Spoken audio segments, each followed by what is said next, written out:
I'm going to show you what I've made more of so far, and then we'll go into the code of it. So I've got a new environment graphics style, I guess. The floor now looks like metal sheets or metal tiles, something like that. And then I've repurposed the regular walls that I had so that they're basically going to be this factory kind of looking place. I also, if you saw this a little before, the wall is now like filled in back there. It's not just like a gap.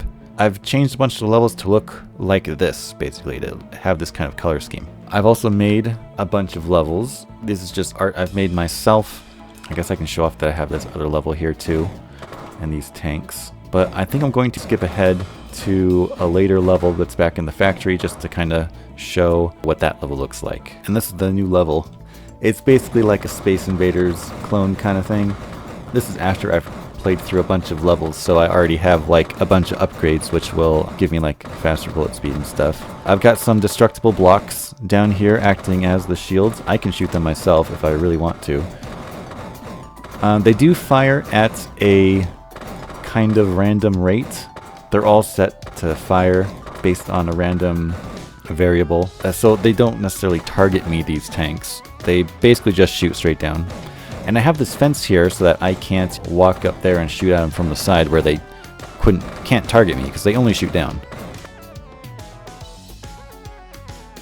They do speed up over time.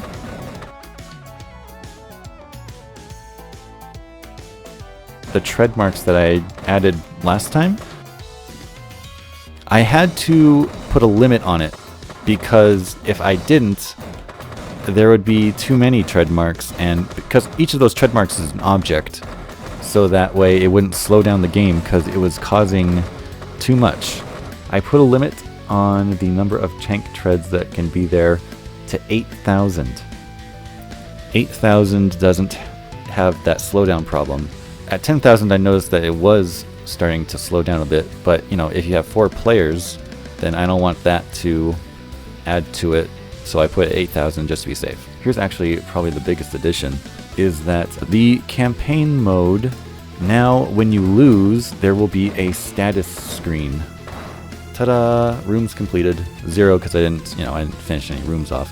I'm going to have more stats here, what upgrades you have and like what your tank stats are. I mainly had to spend a bunch of time to kind of reorganize my code to get this to appear rather than going straight to the title screen after you die. If you want to go to the title screen, you either click or just press enter and you come back to the title screen just like that. What I had to do for that, so I have this lose counter where if you're not on the title screen, not paused, and you're not in versus mode, if there are no player objects, I think I've gone over this briefly before, it'll have this lose counter count up.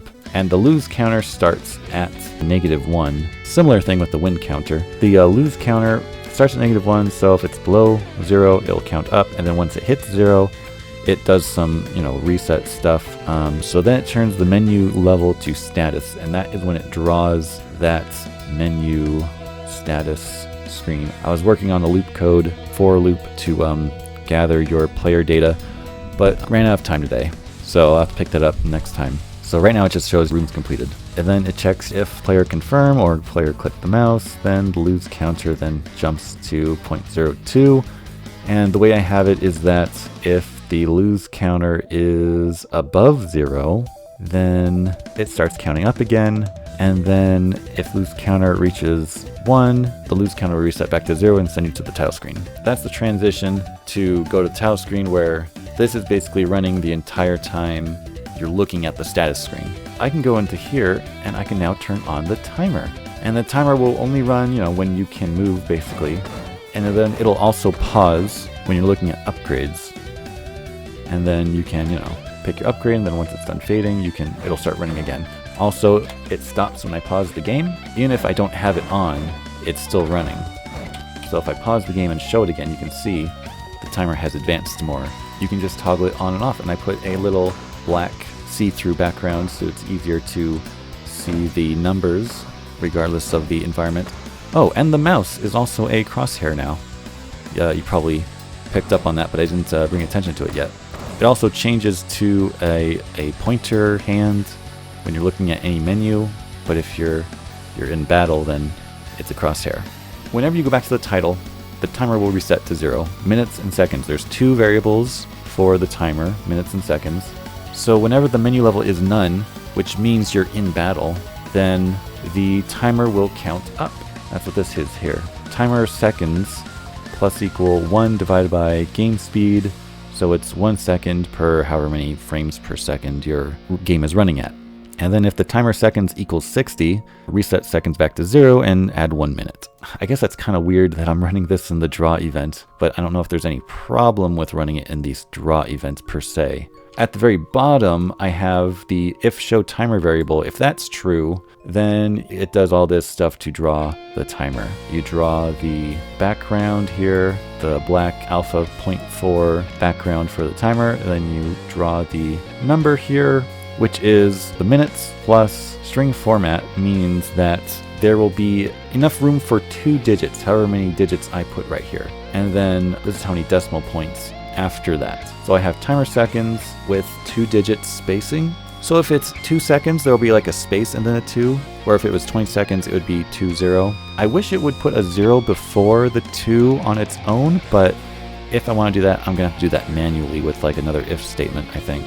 But yeah, that is everything that I've worked on today.